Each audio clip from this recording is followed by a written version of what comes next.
اور ٹورسٹ بازار تھا، لوگوں کا رش.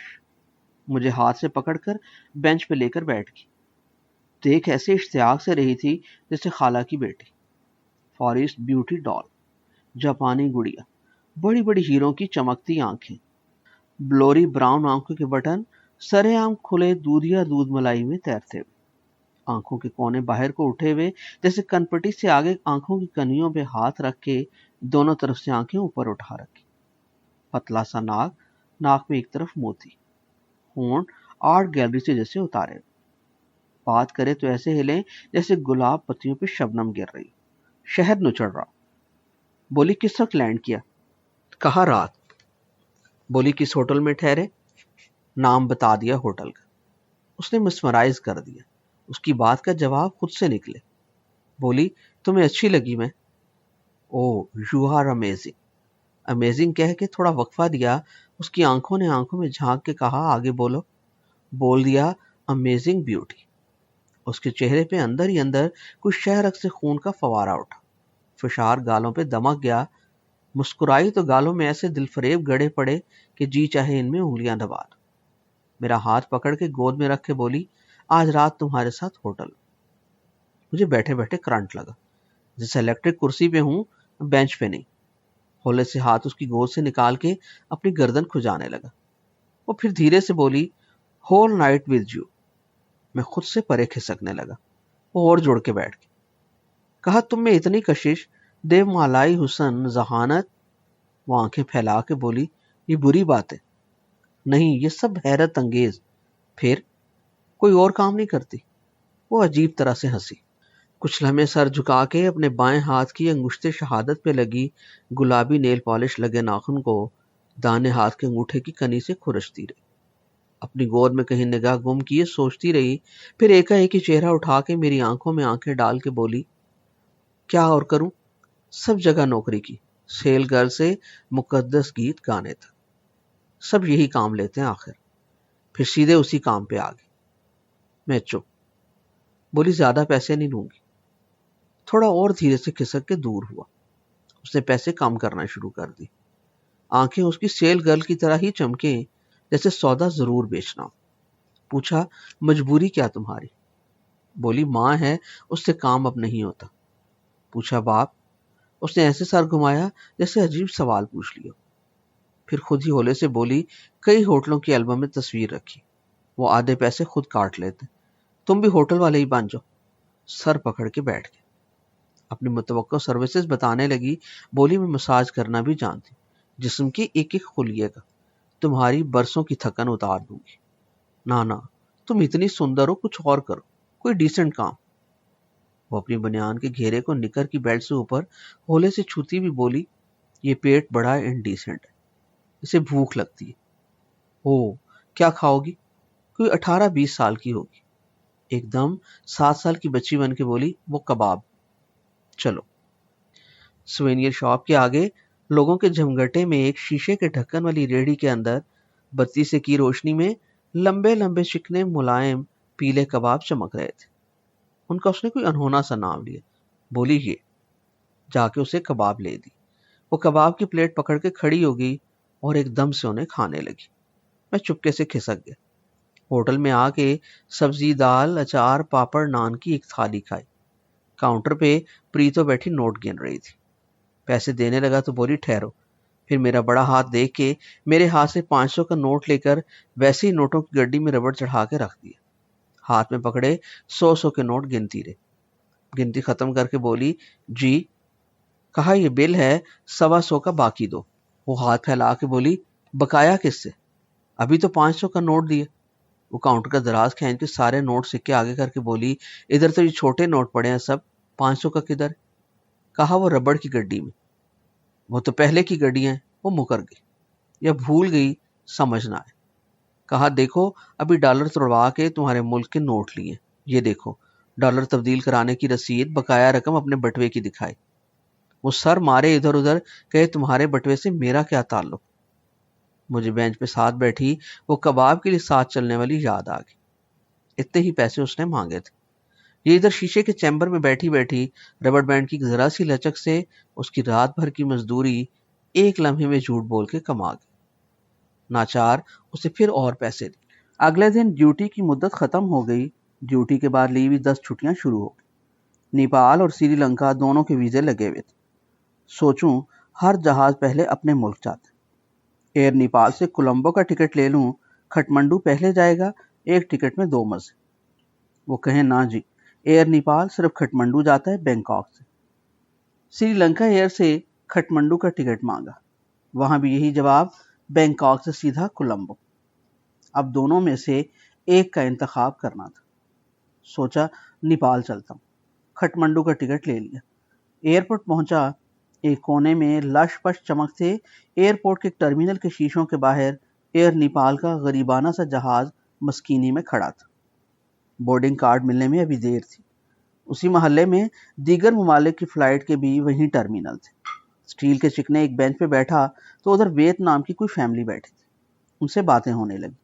ساتھ بیٹھی لڑکی نے ایک لڑکے کو کیمرہ دیتے ہوئے اسے اپنی زبان میں کچھ کہا۔ وہ کیمرہ سامنے لا کے فوکس کرنے لگا۔ وہ تصویر کے لیے مسکراہٹ کا پوز بنانے لگی۔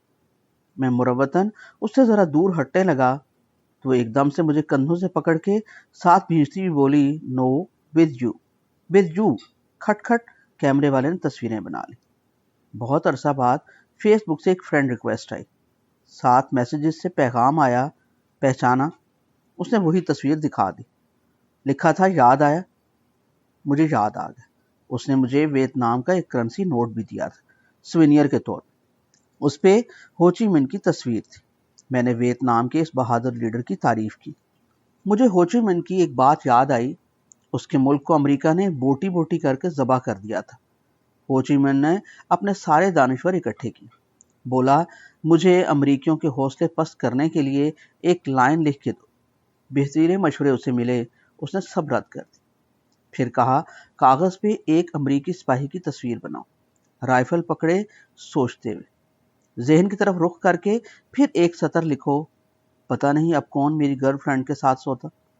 ان کاغذوں نے امریکیوں کو اندر سے توڑ دی۔ مجھے ویتنام کی قربانیوں کا علم تھا۔ اسے تھپکی دیتے ہوئے کہا تم بہادر قوم ہو، اور تم بھی۔ وہ لڑکی بھی تاریخ جانتی تھی، اسے قائد اعظم کا بھی پتا تھا۔ میں نے بھی اسے پاکستانی نوٹ ایک دیا۔ یس ہی از یور لیڈر۔ وہ مسکرائی، مجھے کہنے لگی ہنوئی چلو۔ میں نے کھٹمنڈو کا ٹکٹ دکھایا۔ ایئر نیپال ٹرمینل پہ دیکھا، بورڈنگ شروع ہو گئی تھی۔ وہ ویتنامی لڑکی اٹھ کے گلے لگ کے وداع کرنے لگی۔ اس کے ساتھ بیٹھے سارے کنبے نے ہاتھ ملایا۔ ایئر نیپال کا بورڈنگ کارڈ لیتے ہوئے پوچھا کھٹمنڈو کا موسم کیسا ہوگا آج؟ کاؤنٹر پہ نیپالی لڑکی بولی ٹھنڈ ہو گئی۔ کہا جیکٹ ہے۔ مسکرا کے بولی بارش کا بھی امکان ہے ادھر۔ نو پرابلم، چھتری ہے میرے پاس۔ بیسٹ آف لک۔ تو ہنس پڑی۔ Thank you, you are welcome. Departure lounge میں بیٹھا تو ادھر ادھر گردن گھمائی، سب نیپالی یا گورے۔ ساتھ والا نیپالی لگ رہا تھا، ہمارے گلگتی رنگ و روپ کا۔ پوچھا نیپالی ہو نا؟ بولا جی۔ پوچھا سنا ہے بہت دلکش ملک ہے تمہارا؟ بولا پہلی بار جا رہے ہو کھٹمنڈو؟ کہا جی۔ کہنے لگا جا کے دیکھنا، قدرت نے اس سے سونا کوئی ملک بنایا ہو تو بتانا، مگر قدرت کا بنا حسن سارا وہی دیکھنے جا رہا ہوں۔ نیپال پہنچنے سے پہلے نیپالی دوست بن گیا، نام اس کا ونود تھا۔ بیوی اس کی ساتھ جہاز سے باہر نکلا تو اندر سینے کا سانس بگولے کی طرح نکلا۔ اتنا حسین منظر، آسمان پہ سرمئی بادلوں کے پیچھے آدھے آسمان تک آئے ہوئے ایک پہاڑ کی برف سے چمکتی چوٹی۔ ادھر اترنے سے پہلے ہی نیپال کے حسن نے مدہوش کر دیا تھا۔ جہاز جب نیچے ہوا تھا تو اسی وقت نیپال کے حسن نے ابھر کے رقص شروع کر دیا تھا۔ نیپال کی سبز پہاڑی وادیوں میں لال لال چھتوں والے گڑیا گھروں جیسے گھر۔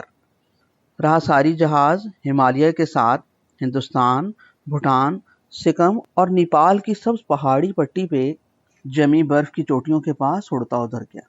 دن کا وقت تھا، سرمئی بادلوں کے جھرمٹ کے اندر سے دھوپ پگھلے سونے کی تاروں سے لٹک رہی تھی، ساتھ ٹھنڈی ہوا۔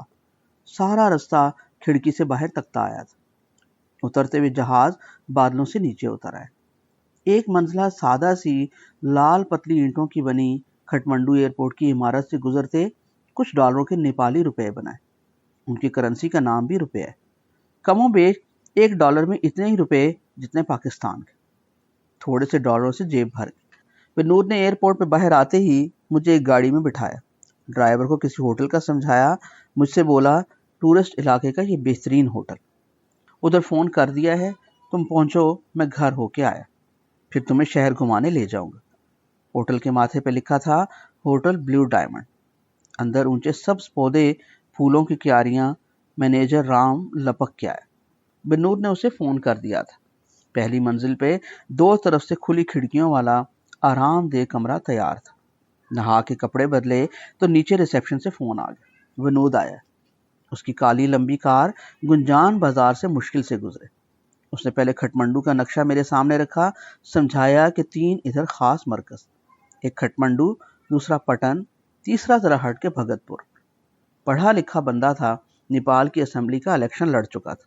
کہنے لگا ہماری صدیوں پرانی بادشاہت تھی, جلن اور حسد سے تباہ ہو گئی. ایک ہی دن میں پورا شاہی خاندان قتل کر دیا گیا. بادشاہ کے بھائی نے, اب وہ سارا محل ہم نے عجائب گھر بنا کے لوگوں کے لیے کھول دیا. ادھر لے گیا, ہر چیز محل کی اسی طرح, کرسیاں سجی, پردے تنے, برتن سجے میزوں پہ. لگے ابھی بادشاہ آئے گا اور ضیافت شروع ہو. ہر ایک کے بیڈ روم وہی پرانے اصل ریشم اور کم خواب کے ساتھ. باہر جس جس جگہ پہ بادشاہ, ملکہ, شہزادے, شہزادیاں قتل ہوئیں, انہیں گولیاں ماری گئیں, وہاں کتبے لگے. نیچے تفصیل لکھی, زیادہ تر شاہی خاندان اس وقت بلیئرڈ روم میں تھا. بادشاہ نے بلیئرڈ ٹیبل کی کنی پہ جھک کے سٹک لیے, بائیں بازو پھیلا کے دائیں ہاتھ کے مٹھے سے کیو بال کا نشانہ لیتے ہوئے آنکھ میچ کے سٹرائک گیند کو لپک کے دائیں بائیں پڑے سفید اور لال دونوں گیندوں سے ٹکرایا. دونوں بال پارٹ ہونے کی طرف بڑھے تو تڑ تڑ گولیاں ادھر چل گئی. بادشاہ کے ساتھ 2 شہزادے بھی اسی میز کنارے پارٹ ہو گئے. بادشاہ کی صدیوں سے چلی آئی گیم ختم ہو گئی. ملکہ کو باغیچے میں ڈھیر کر دیا گیا. باقی کچھ اپنے اپنے کمروں میں شہزادے مارے گئے. ملک جمہوریہ بن گیا. یہاں جمہوریت میں بادشاہی ختم نہیں ہوئی.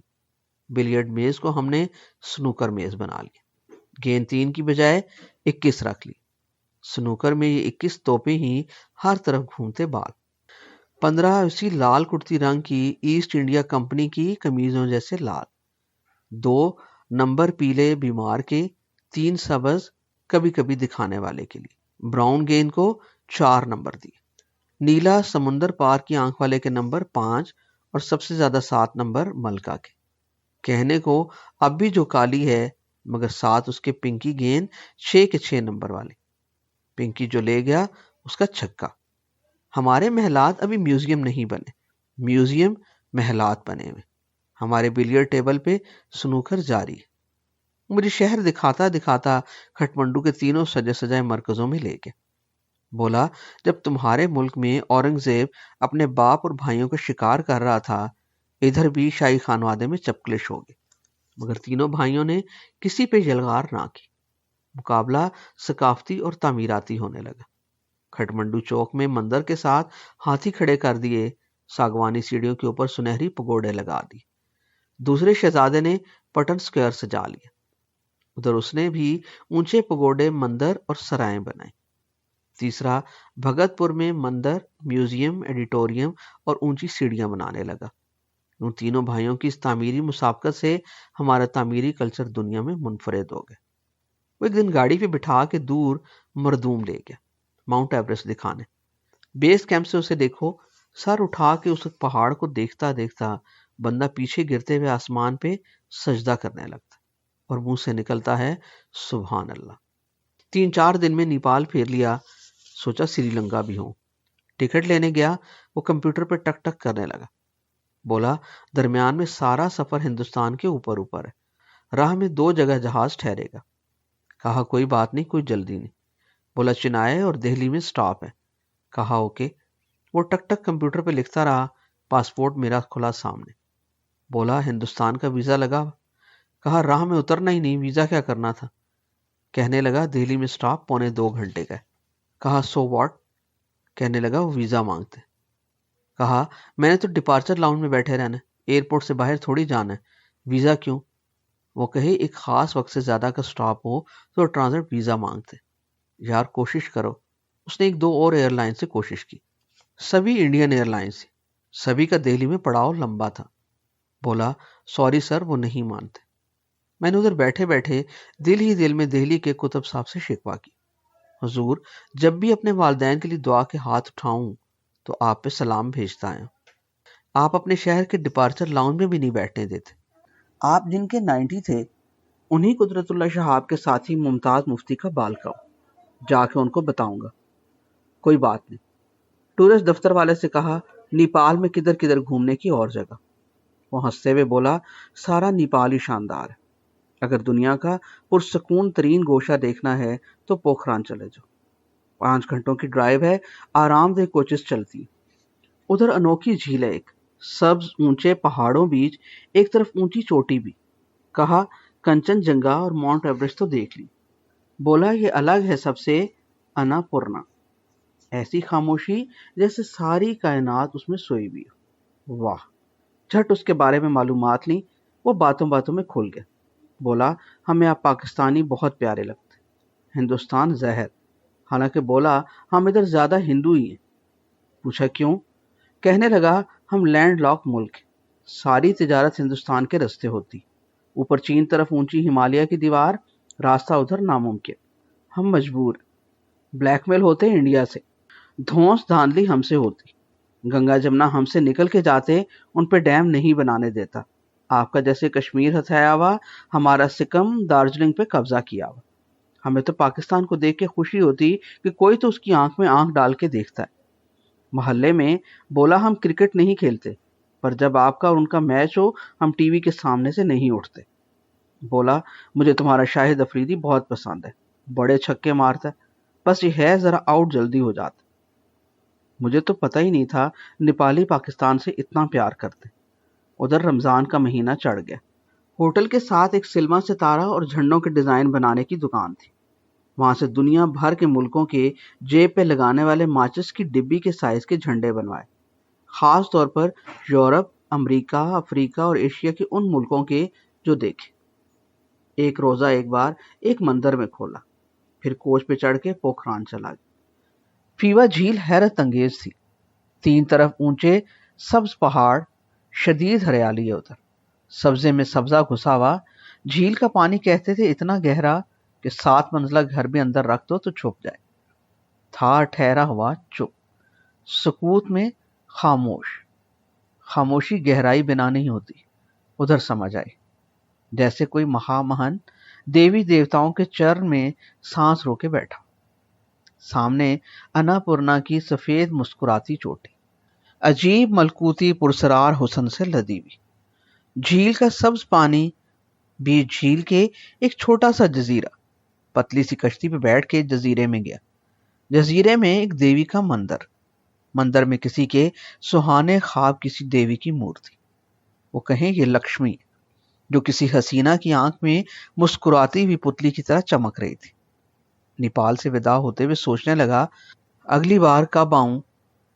کھٹمنڈو سے پھر بینکاک گیا، واپس اسلام آباد آیا. ادھر پھر وہ دونوں، بڑا اور چھوٹا. میری بیوقوفی، میں انہیں کمپیوٹر پہ سنگاپور اور نیپال کی تصویریں دکھانے لگا. ان کے چہرے کالے سیاہ ہو گئے.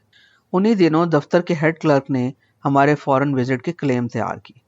سنگاپور ہوٹل کا کرایہ جتنا دیا تھا وہی رسید ساتھ لگا دی. چھوٹا دیکھ کے بولا یہ بس $37، $163 کا نقصان کر دیا. پوچھا کیسے؟ بولا آپ کو $200 ہر رات ہوٹل کا کمرہ لینے کی اجازت تھی، سنگاپور میں تو بلکہ $250 تک اجازت. کہا نقصان کیسے؟ حکومت کے $163 بچائے، جتنا بل تھا اتنا ہی کہا. نقصان کیسا؟ وہ بڑے کو دیکھنے لگا. دونوں ادھر ادھر سر مارے جیسے کسی پاگل سے بات کر رہے. بینکاک کے لیے کیوں کچھ کلیم نہیں کیا؟ بڑا مجھ سے بولا. اس نے اپنا کلیم دکھایا. $200 ہر رات کے اس نے لکھے ہوئے تھے. کہا بینکاک میں تو ٹرانزٹ کی وجہ سے ٹھہرے، ادھر بس آدھا ڈی اے بنتا ہے. وہ لکھ دیا ہوٹل کا بل اپنے پلے سے. ایک ہی دفتر سے ایک ہی وزٹ کے کلیم علیحدہ علیحدہ تھے. وہ دونوں آنکھوں آنکھوں میں صلاح کرنے لگے یہ تو محض پہاڑ میں رائی تھی، آگے $500 ملین کا سودا تھا. ایشیا اسلامک بینک کی ٹیم بھی اتفاقاً جلدی ہی پہنچ گئی۔ اس ٹیم میں ایک مصری میڈیکل ڈاکٹر بھی تھا۔ وہ مجھ سے سارے سوال کرے، اس کے سوالوں کا جواب نہ بڑے کے پاس نہ چھوٹے کے پاس۔ معاملہ آگے بڑھنے لگا۔ ہسپتال کے نقشے میں بڑا کہے وی آئی پیز کی ایمرجنسی الگ بنے۔ سر پہ ہاتھ وہ مصری بھی مارے، ہنسے، کہے کہ ایمرجنسی دنیا میں کہیں وی آئی پیز کی الگ ہوئی ہے؟ یہ ممکن؟ کبھی کسی کو سڑک پہ پڑے بے ہوش اٹھاتے سمے پتہ نہیں ہوتا کہ وہ ہے کون۔ پھر ایسی کوئی ایمرجنسی کیسے فعال ہو سکتی ہے جو صرف انتظار میں خالی پڑی زنگ آلود ہو جائے؟ اسلامی ایشین بینک والوں نے بھی بڑے اور چھوٹے کی طرف میٹنگ میں دیکھنا چھوڑ دیا۔ ان کا مصری ایکسپرٹ میرا نام پتہ لکھ کے لے گیا کہ جو بھی مسئلہ ہوگا وہ مجھ سے بات کرے گا۔ بڑا اور چھوٹا دونوں کے چہروں سے دھواں اٹھنے لگا۔ اللہ جانے انہوں نے کیا ریکٹر کو لکھ کے دیا۔ چند دنوں بعد مجھے چھٹی کا خط مل گیا، پکی پکی چھٹی۔ 1 سال میں تیسری بار ریٹائر ہو گئے۔ دل پھر دکھی ہوا۔ چند دنوں بعد فخر زمان کا فون آیا۔ وہ اکیڈمی آف لیٹرز کا چیئرمین تھا۔ بولا کب سے تمہیں ڈھونڈ رہا ہوں، صوفیزم پہ انٹرنیشنل کانفرنس اگلے مہینے، 125 ملکوں سے 250 مندوبین آنے، سب انتظامات کرنے کانفرنس کے، 3 دن کنڈکٹ کرنی بھی تم نے۔ کدھر ہو تم؟ کہا جی ادھر ہی۔ اسے یاد کرایا 16 سال پہلے بھی انٹرنیشنل ادبی کانفرنس کرائی تھی، تب اس نے آرمی چیف کو خط لکھ کے مجھے لگوایا تھا۔ کشمیر مظفر آباد سے آ کے اس کانفرنس کا کنٹرول روم بنایا تھا۔ بولا اب ہو کدھر؟ کہا فارغ۔ بولا فوراً پہنچ، وزیر اعظم سے منظوری لے لی ہے تمہاری۔ کانفرنس کا کوارڈینیٹر اور پاکستان اکیڈمی آف لیٹرز کا ڈائریکٹر جنرل تم ہو۔ کانفرنس کے لیے کیبنٹ ڈویژن سے مرسیڈیز گاڑیوں کا فلیٹ مل گیا۔ پاکستان نیوی کو خط لکھا، قومی مسئلہ ہی بین الاقوامی سطح پہ عزت کا سوال۔ انہوں نے کئی کوستر دے دی۔ ایک خط نسٹ کے ریکٹر کو بھی لکھا، اس کا فوراً جواب آیا۔ ملو۔ ملنے گیا تو وہ اپنے انہی بڑے چھوٹے جیسے کسی کو بتانے لگا بھئی اتنی بڑی انٹرنیشنل کانفرنس کرا ہے۔ پتہ نہیں ادھر سے کون کیا بولا، یہ بولے بھئی ہمارا اپنا کرنل بیلا۔ سبحان اللہ۔ کانفرنس کی تفصیل الگ۔ امریکہ، Chile, Honduras, Venezuela, Brazil, Sweden, Denmark, Norway, Germany, برطانیہ، لیتھونیا، اسپین، فرانس، چیک ریپبلک، چین، India, Sri Lanka, Turkey, Iran, Indonesia, 100 سے زیادہ ملکوں کے بڑے 250 اسکالر آئے۔ سویڈن کی خاتون سفیر کا فون آیا، ہمارے نوبل ایوارڈ کمیٹی کے صدر پیٹر کارمین آپ کی دعوت پہ آ رہے ہیں، اجازت ہو تو میں خود ریسیو کر لوں۔ کہا یور ایکسیلنسی، ہمارا انتظام تو ہے ایئرپورٹ پہ لیکن یو آر ویلکم۔ اور بہت سے سفارت خانوں سے فون آئے، کبھی ان کے سفیر خود ملنے آ جائیں۔ ہر زمان ایک فیلڈ مارشل کی طرح کام کرتا تھا۔ ایک بار پوری بات سمجھا کے درمیان میں کوئی دخل نہیں دیتا۔ کہتا تھا بیلا یہ ساری جنگ تم نے لڑنی اور تمہیں آتی ہے یہ لڑنی۔ جانتا ہوں وہ 15-20 دنوں بعد چکر لگاتا۔ اس کی ذمہ داریاں اور بھی تھیں۔ وہ وفد لے کر چین چلا گیا۔ چین میں مسعود احمد خان پاکستانی سفیر تھے۔ ان کا فون آیا، بولے بیلا چین سے 35 لوگوں کا وفد بھیج رہا ہوں۔ 3 دن کی کانفرنس کے بعد یہ 1 دن اور بھی ٹھہریں گے اسلام آباد۔ اگر ہو سکے تو ان کو کوئی اچھی سی یونیورسٹی دکھا دینا کانفرنس کے بعد۔ ادھر نسٹ کے ریکٹر کا فون آ گیا، کہیں یار تم تو ہمارے ہو، انٹرنیشنل اسکالر، خاص طور پہ چین کا وفد کانفرنس کے بعد یونیورسٹی لے آؤ۔ ایک شاندار لنچ سب کو دیں گے، ساتھ یونیورسٹی کا راؤنڈ ان کو کرائیں گے۔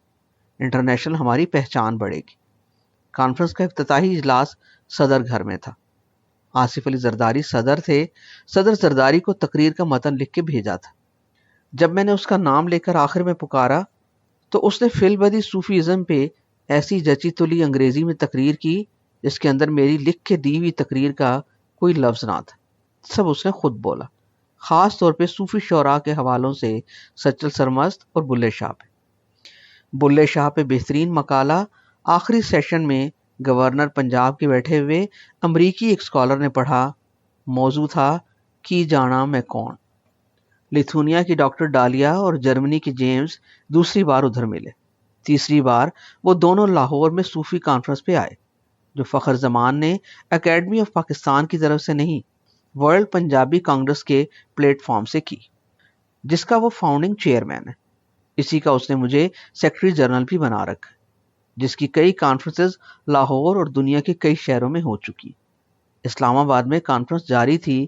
اس کانفرنس کے اگلے دن 100 سے زیادہ اسکالر سے بھری بسوں کو لے کر کالی مرسڈیز میں جب نسٹ پہنچا تو پورے نسٹ کو دلہن کی طرح چمکایا ہوا تھا۔ ہر چوک میں راہ دینے والا سنتری بنا سجا کھڑا تھا۔ دروازے پہ ریکٹر خود استقبال کے لیے کھڑا تھا، جہاں سے کچھ دن پہلے ان دو بڑے اور چھوٹے کہنے سے مجھے نکالا گیا تھا۔ اسی کانفرنس کے دوران مجھے سارک کانفرنس دہلی سے دعوت نامہ آ گیا۔ کانفرنس ختم کرنے کے تیسرے دن واگا سے انڈیا میں داخل ہوا۔ اس دن میرے ساتھ ہالینڈ سے آیا اسد مفتی تھا۔ پہلے امرتسر میں اس کے دوست گوگی کے شاندار لارنس ہوٹل میں گئے، جو جلیاں والا باغ سے زیادہ دور نہیں۔ اگلے دن اسد مفتی چنڈی گڑھ چلا گیا۔ میں دہلی پہنچا، جہاں اجیت کور انتظار میں تھی۔ سارک کے ایک سیشن کی صدارت مجھے ملی۔ اس میں کسی ہندوستانی ادیب نے نیپالی شاعر کو کہہ دیا، آپ بھی ہمارے ہی ایک صوبے کے بندے ہیں۔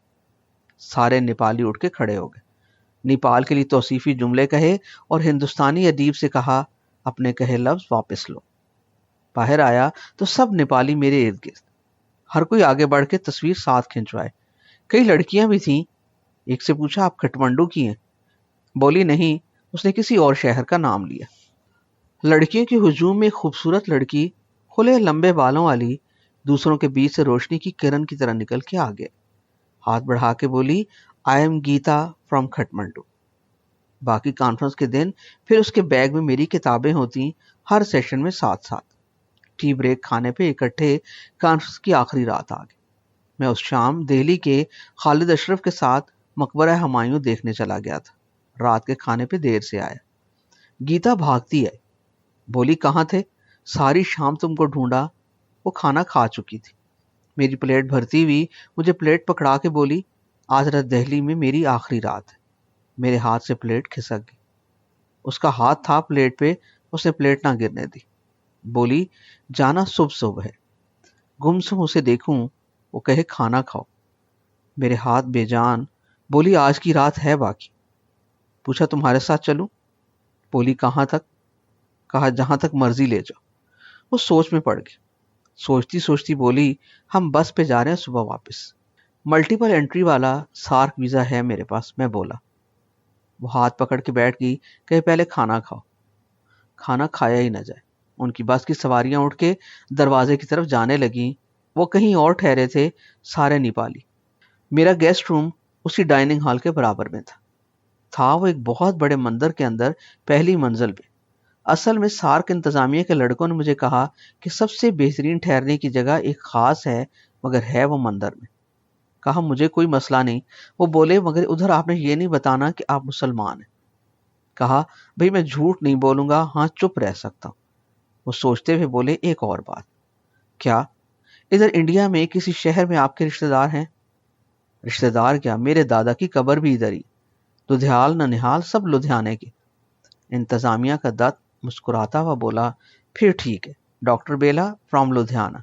یہی نام اس نے جہاں مندر میں لکھوا دیا۔ نیچے شیو دیوتا کی مورتی اور رام جی اور کرشن جی کی مورتیاں پڑی۔ ادھر بھجن وہ گاتے، میں چپ کر کے اوپر اپنے کمرے میں چلا جاتا۔ کمرہ شاندار تھا، مگر کمرے کا ٹیلی ویژن صرف ایک مذہبی چینل پہ فکس تھا۔ پہلی رات وہاں سمجھ نہ آئے قبلہ کدھر، پوچھوں بھی کس سے۔ اس رات اس مندر کے کمرے میں چاروں طرف رخ کر کے دن بھر کی قضا نمازیں پڑھی۔ دل میں اللہ جی سے کہتا رہا، اللہ مشرق مغرب سب تیرے۔ اگلے دن سورج کا رخ دیکھ کے رخ کا تعین کر لیا۔ اس رات گیتا کے پاس بیٹھے بیٹھے جب اس کے نیپالی اٹھ کے بس کی طرف جانے لگے تو میں گیتا کا ہاتھ پکڑے مندر کی طرف لپکا۔ اس کے چہرے پہ ہوائیاں اڑی، لگتا اس کے دل میں گھنٹیاں بج رہی، جیسے اسے پھیرے لینے ادھر لے جا رہا۔ اس کا ہاتھ پکڑے میں اسے بھگائے لیے جا رہا تھا۔ اس کے بال اڑ رہے تھے، آنکھوں کا کاجل اس کی حیرانی سے پھیلی آنکھوں سے پھیل رہا تھا۔ مندر کی سیڑھیاں چڑھتے ہوئے اس نے اپنے دیوتاؤں کو جھک کے پرنام کیا اور میرا ہاتھ پکڑے پکڑے سیڑھیاں چڑھ گئی۔ کمرے میں جا کر اپنا بیگ کھولا، اندر سے اپنی بہت سی کتابیں نکال کے اس کے ہاتھوں پہ رکھ دی۔ اس کے دونوں بازوؤں پہ کتابوں کا انبار تھا۔ وہ میرے سامنے مورتی بنی کھڑی تھی، دونوں کی آنکھوں میں اداسی تھی۔ اس کے ریشمی بالوں کو کان سے ہٹا کے ان پہ ہونٹ رکھ کے کہا، گیتا آئی ول مس یو۔ می ٹو میرے ہونٹوں کے اوپر بولی۔ اسے کانفرنس کے دنوں میں اپنی کتابوں سے پڑھ کے سنایا کرتا تھا۔ وہ بہت سر ہلاتی، اسے اردو کی سمجھ تھی، مگر اردو پڑھنی نہ آتی تھی اسے۔ کہتی تھی ادھر اردو پڑھنے والے ہیں، ان سے میں سن سن کے نیپالی میں تمہاری کتابوں کا ترجمہ کروں گی۔ وہ خود شاعرہ تھی۔ وہ کتابوں کو اٹھائے اٹھائے نیچے آئی۔ اس کی پیلی بس سڑک کے دوسری طرف سٹارٹ کھڑی اسی کے انتظار میں تھی۔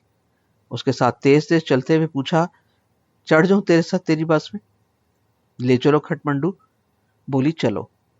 سڑک چوڑی تھی، ٹریفک زیادہ۔ تھوڑی دیر ہم دونوں رکے رہے۔